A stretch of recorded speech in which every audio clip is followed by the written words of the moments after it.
Ako sa Strakoš priznal Evulienke, prečo je celý utrápený.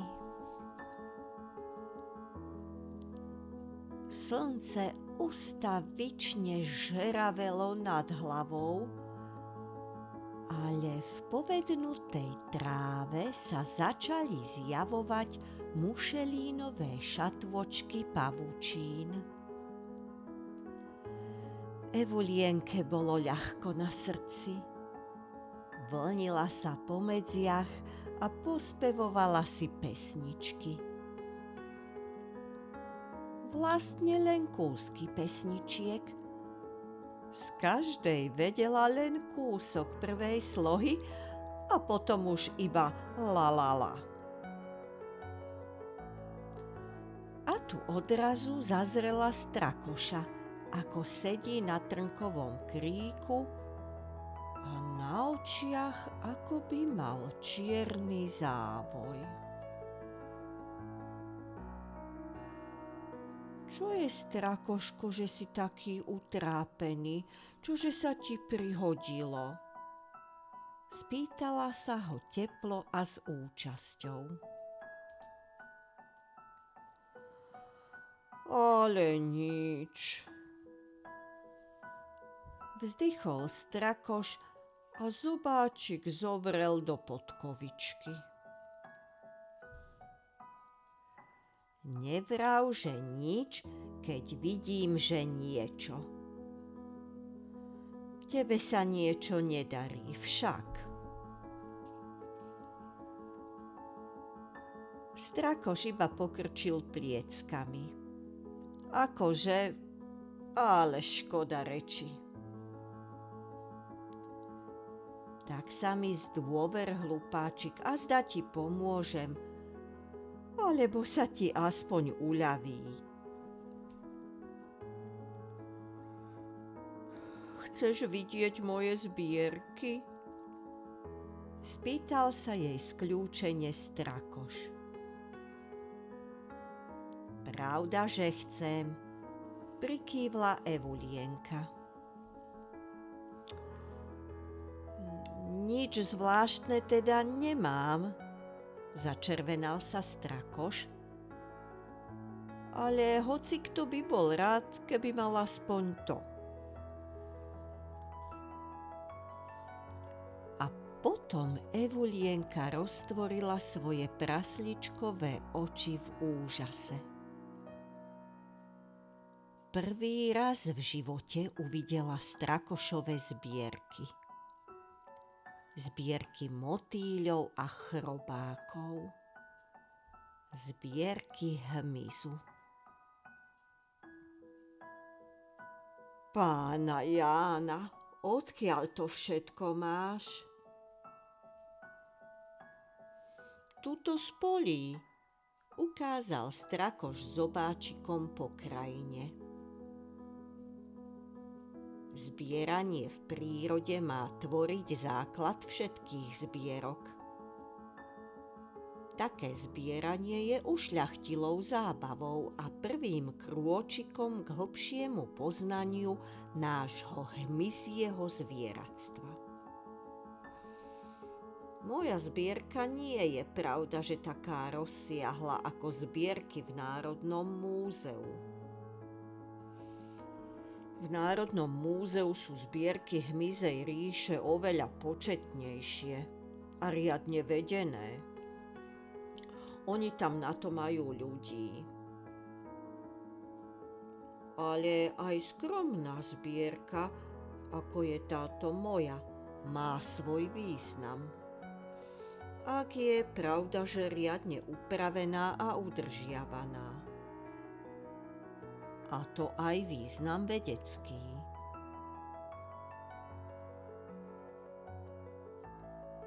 Evulienka prekvapene uprela na Strakoša svoje šikmé oči. Kto by to o ňom povedal, myslela si, veď rozpráva ako kniha. Nahlas však poznamenala. Mne sa nezdá, že by tvoja zbierka bola príliš skromná. Dokonca by som povedala, že niečo také hoci kde neuvidíš. Aspoň ja som niečo také ešte nevidela. Pretože si ešte nebola v Národnom múzeu. Tam to usporadúvajú tak, ako to má byť.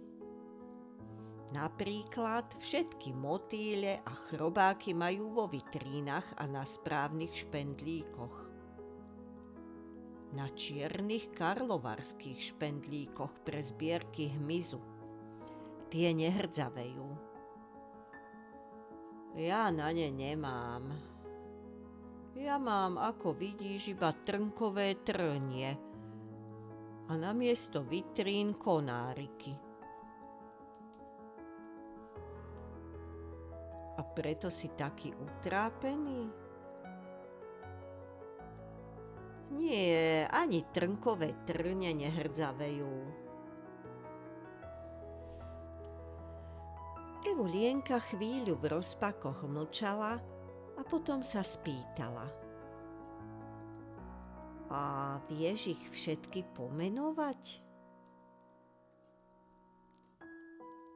Pravda, že viem, prižmúril očko Strakoš. Lenže ty ich poznáš práve tak dobre ako ja. A možno ešte lepšie. Ty predsa vieš, že toto je babôčka bodliaková, toto psota obilná, toto perlovec najmenší, čo usadá na materinu dúšku, a toto výjačka kukuričná. Nie je umením ich spoznať, keď ich zbieraš. V Národnom múzeu ich poznajú i po latinsky. Väčší kumšt je dostať sa k nim a správne ich zaradiť. Podľa podtried, radov, čeľadí, podčeľadí a druhov. Napríklad vedľa siatice pšeničnej musí byť siatica ypsilonová a siatica výkričníková. Tá ľudkovia vykrikovala, keď som ju kľuvol. A potom najviac roboty dá označiť ich tak, ako to má byť. Z toho ma za každým divne rozbolí hlava. A ako to má byť? Pýtala sa Evulienka. Pri každom motýľovi musí byť ceduľka s jeho názvom. Ďalej musí byť na ceduľke meno toho, kto ho chytil, a najmä dátum a miesto nálezu. A to ja práve nemám. Ja neviem, Evulienka, písať. A preto si taký utrápený? Nie, keď neviem písať, tak si to jednoducho pamätám. Napríklad, túto pernatušku som zobral ja, dňa 15. júna, tuto na medzi. Skoro všetky som pozbieral tuto po okolí. Akurát toho svižníka poľného nie. A kde si prišiel k tomu svižníkovi? V Národnom múzeu. Mali tam otvorený oblok. Buď vetrali, alebo sa chceli pozerať na ten pomník s koňom. Nechali otvorenú aj vitrínu s podtriedou mäsožravých a s čeľaďou svižníkových. A ja som v tom čase náhodou sedel na hlave Otílie Sklenáržovej malej včelakovského sadoch. Všimol som si ten otvorený oblok a tak som prišiel k tomu svižníkovi. Ale zavše mi predsa len niečo vypadne z pamäti. To je potom už horšie. Keď máš chrobáka alebo motýľa bez ceduľky, taký je pre zbierku menej cenný, vieš? A preto si taký utrápený? Pretože ti niektorý chrobáčik vypadne z pamäti a že je potom v zbierke menej cenný? Nie.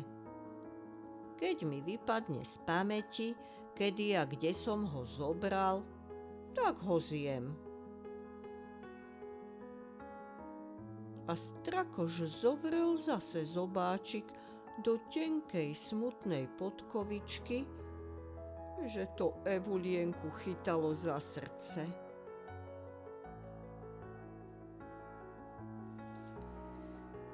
Tak teda prečo si taký utrápený? Mne robíš radosť, lebo mi ukazuješ svoju zbierku, ale nedovolíš mi, aby som ja urobila radosť tebe. Nezdôveríš sa mi, hoci by som ti azda uľavila. Keď by ti to bolo možno smiešne. Nebolo. Oprobujem porozumieť ti.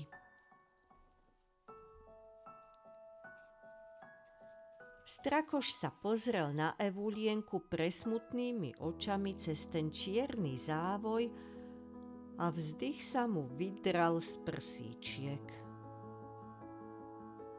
Kdeže z prsíčiek? Z oveľa väčšej hĺbky. Až rovno z koreňa chvostíka. Vieš, Evulienka, strašne rád by som mal vo svojej zbierke i pestroňa. Pestroňa vlkovcového. A ja ti na neho nie a nie natrafiť, čo žijem. Veď to som kvôli nemu letel až k Národnému múzeu. Lenže tam mali otvorenú škatuľu iba so svižníkom. A bez pestroňa tá moja zbierka nemá vari ani cenu. Už by som to zbieranie, Evulienka, najradšej nechal tak. A Strakoš sklopil previnilo oči. Hanbil sa pred Evulienkou, že nemá pestroňa. Hanbil sa, že je pred ňou na mäkko, že si sám nedá rady a že teraz Evulienka vie, ako chcel kradnúť v Národnom múzeu. Lenže Evulienka ho nehrešila. Ach, ty môj Strakoško, povedala mu. Ty teda vieš byť nešťastný pre nič za nič. Zbierku motýľov máš takú krásnu, že nie je nejaká chyba, ak v nej nemáš pestroňa vlkovcového. Ako by si ho aj mohol mať? Kedy sa vraciaš z teplých krajín? Zvyčajne v druhej polovici mája, ak mi do toho nič nepríde. No prosím, v tom čase pestroň už mizne. ty sa s ním jednoducho minieš. A navyše žiješ tu v poliach a on poletuje tam, kde rastú vlkovce. Tam, kde je najteplejšie, v krajoch, kde sa dajú pestovať marhuľky.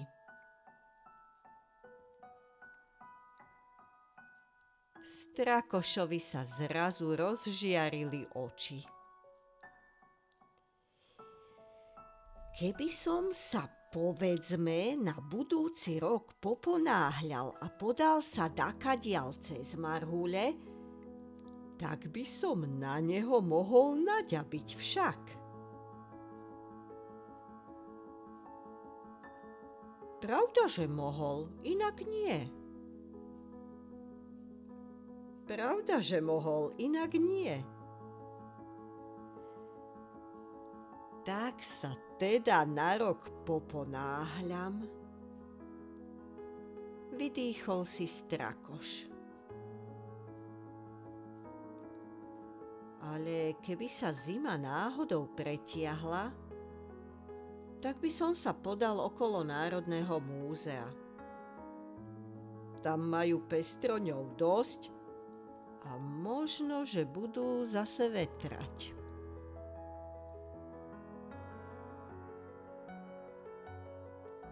Potom odprevadil Evulienku od trniek až k jačmeňu a pozeral sa za ňou tak dlho, dokým sa vlnila medzi obilnými lánmi.